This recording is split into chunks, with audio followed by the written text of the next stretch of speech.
अस्सलाम वालेकुम, आदाब। मैं हूं मोहसिन और BBN न्यूज़ पर आप देख रहे हैं वर्ल्ड न्यूज़। आइए शुरुआत करते हैं वर्ल्ड न्यूज़ की और नज़र डालते हैं हेडलाइंस पर।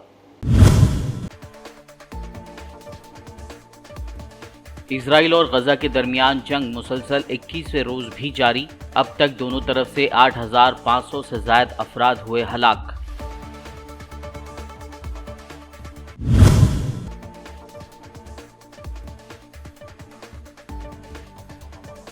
अमेरिका ने शाम में किया फिजाई हमला, ईरानी फौज के ठिकानों को बनाया निशाना।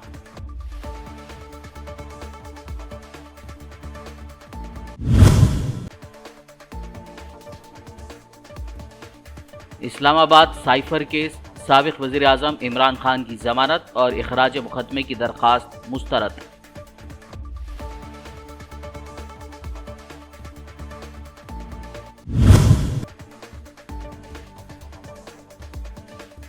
पाकिस्तान ने जम्मू कश्मीर के अरनिया सेक्टर में की जंगबंदी की खिलाफ वर्जी, फायरिंग में 2 लोग हुए जख्मी।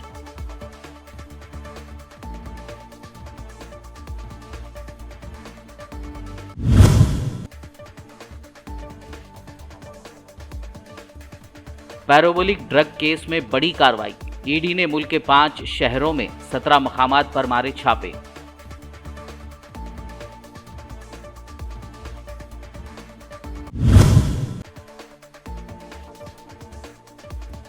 आजम खान के करीबी अब महकमे इनकम टैक्स के निशाने पर। इनकम टैक्स टीम ने रामपुर में निस्फ दर्जन से ज्यादा मकामात पर मारे छापे। और अब खबरों की तफसील। इजराइल और गाजा के दरमियान जंग मुसलसल 21वें रोज़ भी जारी है। इस जंग में अब तक दोनों तरफ से 8,500 से ज़्यादा अफराद हलाक हो चुके हैं। 7 अक्टूबर को हमास के रॉकेट हमलों के बाद इजरायली फ़ौज ने गजा पट्टी में जवाबी कार्रवाई तेज़ कर दी है। जुमेरात को इजरायली फ़ौज ने गजा में 250 मकामात पर हमले किए। उधर हमास ने एक बयान में कहा है कि गजा में इजरायली हमलों के नतीजे में हलाक होने वाले यरगमालियों के तखमीना तादाद 50 के करीब है। बता दें कि हमास ने हमले के दौरान तकरीबन 224 अफराद को यरगमाल बनाया था और उन्हें अपने साथ गजा पट्टी ले गए थे। फ़लस्तीनी इलाक़ों के लिए अक़वाम मुत्तहिदा के इंसानी हमदर्दी के राब्ताकार ने कहा है कि इजरायली फ़ौज की जानिब से गजा शहर की आबादी को खाली करने के इंतबा के बावजूद इन इंतबा का बहुत कम असर हुआ है। उन्होंने एक बयान में कहा कि जब इनखला के रास्तों पर बमबारी की जाती है तो लोगों के पास नामुमकिन इंतखाब के सिवा कुछ नहीं बचा। गजा में कहीं भी लोग महफूज नहीं हैं। दहशतगर्दों की फंडिंग से मुतल्लिक़ अमेरिकी इदारे TFTC ने इस हफ्ते एक हंगामी इजलास में मशरिक़ी वस्ता में अपने इत्तेहादियों पर जोर दिया है कि वो 7 अक्टूबर को इजरायली शहरियों पर एक बड़ा हमला करने वाले ग्रुप हमास की बैरूनी फंडिंग मुनक़ता करने की कोशिशों में इजाफ़ा करें। इस हफ्ते का इजलास इब्तदाई तौर पर नवंबर में शेड्यूल किया गया था, लेकिन इसे इजराइल गजा बहरान के नतीजे में मुकर्ररा वक्त से पहले मुनक़्क़िद कर लिया गया। अमेरिका का TFTC सेंटर 2017 में क़ायम हुआ था। रियाज़ में क़ायम ये centre Bahrain, Kuwait, Oman, Qatar, सऊदी अरब, मुत्तहिदा अरब इमारात और अमेरिका पर मुश्तमिल है। इसके रुकन मुल्कों की हुकूमतों के ओहदेदार इकट्ठे होकर उन तरीक़ों पर गुफ्तगू करते हैं जिनकी मदद से वो दहशतगर्द तंजीमों की फंडिंग में कमी और उमूमी तौर पर मनी लॉन्ड्रिंग सद्देबाब के लिए मिलकर काम कर सकें। अमेरिकी वज़ीर दिफ़ा लॉयड ऑस्टिन ने जुमे के रोज़ बताया कि अमेरिका ने इराक़ और शाम में अपने अहलकारों की हिफाजत के मकसद से शुमाली शाम में दुरुस्त हदफ बनाकर दिफाई नौइयत के हमले किए हैं और ये कार्रवाई ईरानी हिमायत याफ्ता मलेशिया ग्रुपों के हालिया हमलों के जवाब में की गई है। उन्होंने कहा कि अमेरिकी अफवाज के ख़िलाफ़ ईरानी हिमायत याफ्ता हमले नाकाबिल क़बूल हैं और उन्हें रोकना बहुत ज़रूरी है। ईरान हमारी अफवाज के ख़िलाफ़ इन हमलों में अपना हाथ छिपाने के साथ ही अपने किरदार से इनकार करना चाहता है। हम उन्हें इसकी इजाज़त नहीं देंगे। उन्होंने मज़ीद कहा कि अगर अमेरिकी अफवाज के ख़िलाफ़ ईरान की प्रॉक्सीज की जानिब से हमले हुए तो इस तरह की मज़ीद कार्रवाइयाँ की जाएंगी।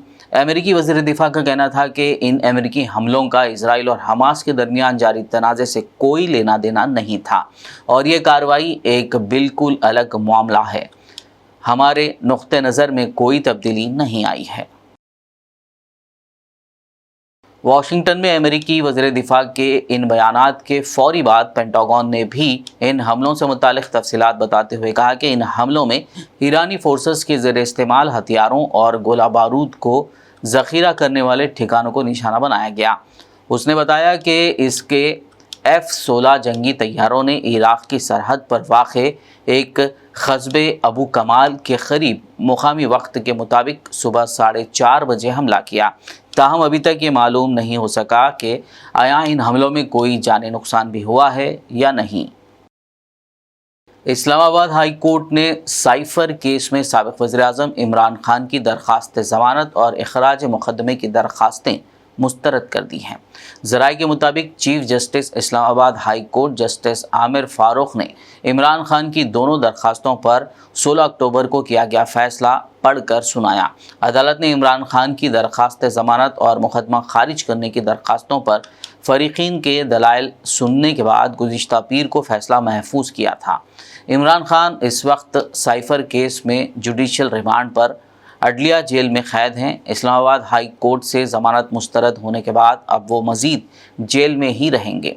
साबिक़ वज़ीर-ए-आज़म पर इल्ज़ाम है कि उन्होंने 7 मार्च 2022 को वाशिंगटन DC से मौसूल होने वाले साइफर को कौमी सलामती का ख्याल किए बगैर उसे ज़ाती मक़ासद के लिए इस्तेमाल किया। वर्ल्ड न्यूज़ में फ़िलहाल लेंगे एक ब्रेक, मुलाकात होगी इस छोटे से ब्रेक के बाद।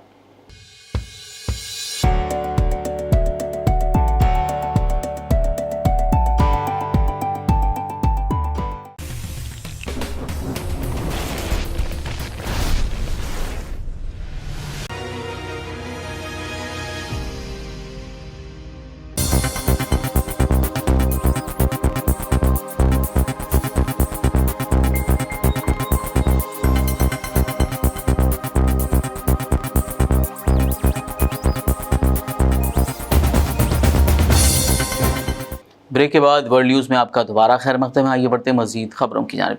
जम्मू कश्मीर के अरनिया सेक्टर में पाकिस्तान की तरफ से फायरिंग की वजह से BSF के एक जवान के ज़ख्मी होने की खबर है। दहशतगर्दों की दरअंदाजी के ख़दशे के पेश नज़र border security force Pakistani rangers को मुँह तोड़ जवाब दे रही हैं। बॉर्डर सिक्योरिटी फोर्सेस की तरफ से हाई मास्ट लाइट्स लगाई जा रही हैं।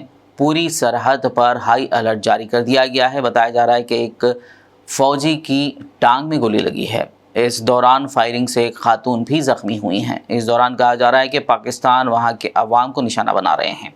ज़ख्मियों को अस्पताल में दाखिल कराया गया है। बॉर्डर सिक्योरिटी फोर्स ने रिहायशी इलाकों की बिजली बंद करने का हुक्म दिया है और लोगों को घरों के अंदर ही रहने को कहा है।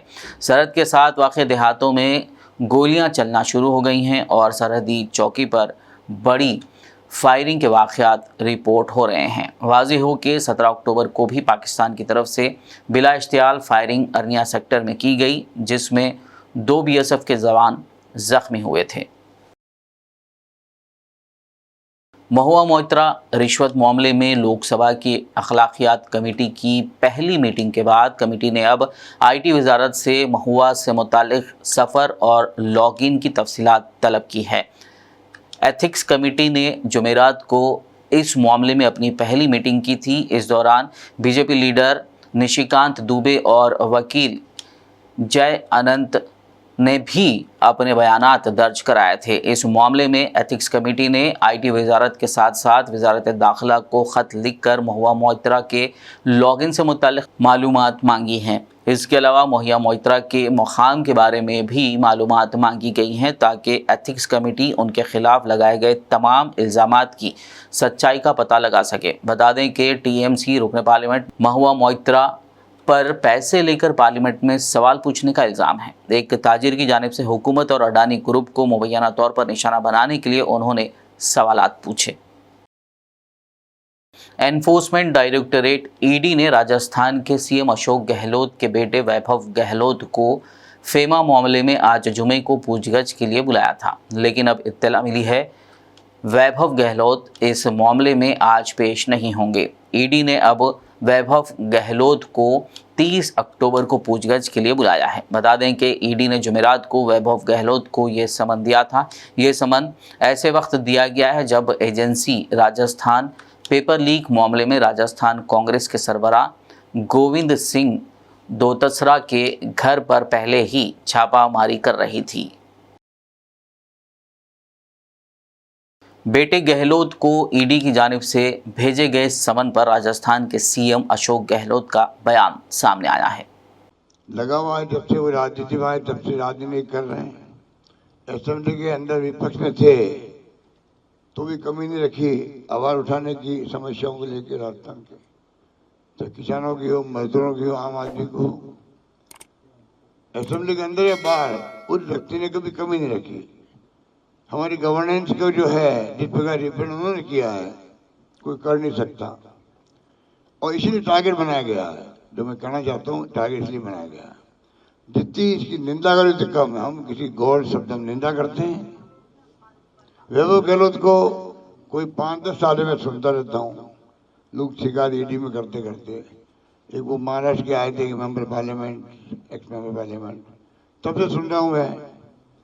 और परसों कल नोटिस मिला, आज वहां जाके हाजिर हो ईडी के अंदर। कल नोटिस मिला, तारीख लगी 19 तारीख लगी हुई, कल 25 को नोटिस, 26 को आप हाजिर हो जाओ। तो क्या है? तो ये मजाक नहीं है क्या? ये हम कोई गवर्नर नहीं, भाई हमारे रंधावा साहब ने कहा कांग्रेस पार्टी उसके नेता कोई घबराने वाला नहीं है। मगरबी बंगाल की वज़ीर आला ममता बनर्जी ने कहा है कि बीजेपी 2024 के लोकसभा इंतखाबात से पहले मुल्क भर में अपोजिशन लीडरों पर ईडी के छापों के नाम पर एक गंदा खेल खेल रही है। उन्होंने कहा कि वो पूछना चाहती हैं कि क्या बीजेपी के किसी लीडर की रिहाइश गाह पर ऐसा एक भी छापा मारा गया। ममता बनर्जी ने यह भी इल्ज़ाम लगाया कि बीजेपी नोटबंदी और जीएसटी के नफाज समेत कई गलत फैसले लेकर मुल्क की तारीख को बदलने की कोशिश कर रही है। टीएमसी की सरबराह ममता बनर्जी ने national council of educational research and training यानी NCERT की तजवीज़ पर भी सवाल उठाया कि स्कूल की निसाबी किताबों में इंडिया के बजाय भारत का नाम इस्तेमाल किया जाए। उन्होंने मोदी सरकार को इंतबाह देते हुए कहा कि आपकी बारी भी आएगी। We should not forget, आप आज पहाड़ में हैं, पावर में हैं, हम आज पावर में हैं। जिंदगी भर हम लोग पावर में नहीं रहेगा, कोई ना कोई नया आएगा, न्यू जनरेशन आएगा। We should not leave only the blunders for them। हम हिस्ट्री को चेंज नहीं कर सकता है, हमारा इतिहास रहेगा। जो बड़ा बड़ा हम लोग पढ़ रहे हैं, इतिहास को चेंज कर रहा है, पुस्तक का नाम चेंज कर रहा है। Can you imagine, Jogi ji का लिखा बोई सब स्कूल में भेज दिया, पूछा नहीं हम लोगों को क्या लिखा, गॉड नोज। लिख सकता है उन्होंने, कोई बात नहीं है, लेकिन देखना तो चाहिए। It's a political campaign, political vendetta and total political. हम पूजा का टाइम ऐड देखा, सबने की पानी उन्होंने दिया। ये तो शुरू हुआ था कांग्रेस का अमल में, तो उन्होंने कैसे दिया? और हमारा राज से ये 14 साल से 4 साल 5 साल में 4 लाख से ज्यादा करोड़ कमा के ले गया। Tax, income tax, GST tax and other tax दिया कितना? हमारा टैक्स हमको वापस नहीं देगा। This is our money. Now only one tax is there, the GST tax. हम लोगों ने सोचा था कि वन टैक्स करने से देश के लिए फायदा होगा, सबको लिए फायदा होगा। अभी देखते हैं हमारा रुपया नहीं देता है, और हमारा रुपया को कहता है सब एक आदमी ने कहा किया है। एनफोर्समेंट डायरेक्टोरेट ने पैराबोलिक ड्रग केस में बड़ी कार्रवाई की है। ईडी ने मुल्क के 5 शहरों में कई मकामात पर छापे मारे। 17 मकामात पर ईडी के छापे मारे जा रहे हैं। ये कार्रवाई मनी लॉन्ड्रिंग की रोकथाम के कानून के तहत की गई है। दिल्ली में 7 और मुंबई में 3 मकामात पर छापे मारे गए। इसके अलावा पंजाब के पंचकुला, अंबाला और चंडीगढ़ में 7 मकामात पर छापे मारे जा रहे हैं। इस मामले में कंपनी के डायरेक्टर प्रमोटर प्रणव गुप्ता और विनीत गुप्ता पर 1600 करोड़ रुपए के बैंक फ्रॉड का इल्ज़ाम है। दोनों मशहूर अशोका यूनिवर्सिटी की फाउंडेशन कमेटी के रुकन भी हैं। समाजवादी पार्टी लीडर आजम खान के जेल जाने के बाद अब उनके करीबी महकमा इनकम टैक्स के निशाने पर आ गए हैं। महकमा इनकम टैक्स की टीम ने आज जुमे की सुबह रामपुर शहर में एसपी लीडर के करीबी ठेकेदारों के निसफ दर्जन से ज़्यादा मकामात पर छापे मारे। आईटी टीम मुसलसल लोगों से पूछगछ में मसरूफ़ है। ज़राए के मुताबिक इनकम टैक्स की टीम ने शहर के कोतवाली इलाके में माला रोड पर वाक़े एसपी लीडर के करीबी कॉन्ट्रैक्टर फ़रत अली ख़ान के ख़िलाफ़ कार्रवाई की। इसके अलावा गंज थाना इलाके के घेर नज्जू खान में 2 ठेकेदारों के ठिकानों पर भी छापे मारे गए। इसी तरह टीम ने शहर में 3 दीगर मकामात पर भी छापे मारे हैं। ये ठेकेदार अरसे दराज से निशाने पर हैं। इन ठेकेदारों ने गांधी समाधि, शहर के 4 दरवाज़ों के साथ साथ अहम इमारतें भी बनाई हैं।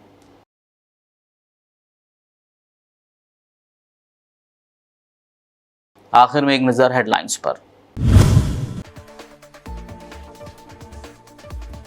इजराइल और गजा के दरमियान जंग मुसलसल 21वें रोज भी जारी। अब तक दोनों तरफ से 8500 से ज्यादा अफराद हुए हलाक।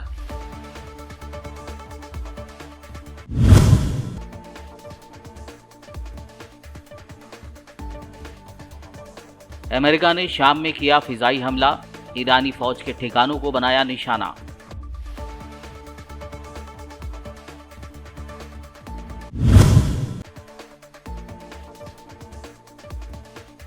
इस्लामाबाद साइफर केस, साबिक वज़ीर आज़म इमरान खान की जमानत और इखराज मुकदमे की दरख्वास्त मुस्तरद।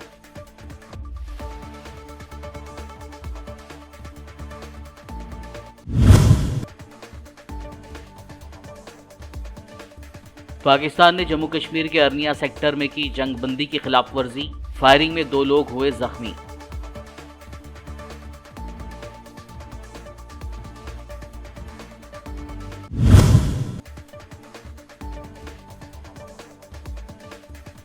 पैराबोलिक ड्रग केस में बड़ी कार्रवाई। ईडी ने मुल्क के 5 शहरों में 17 मकामात पर मारे छापे।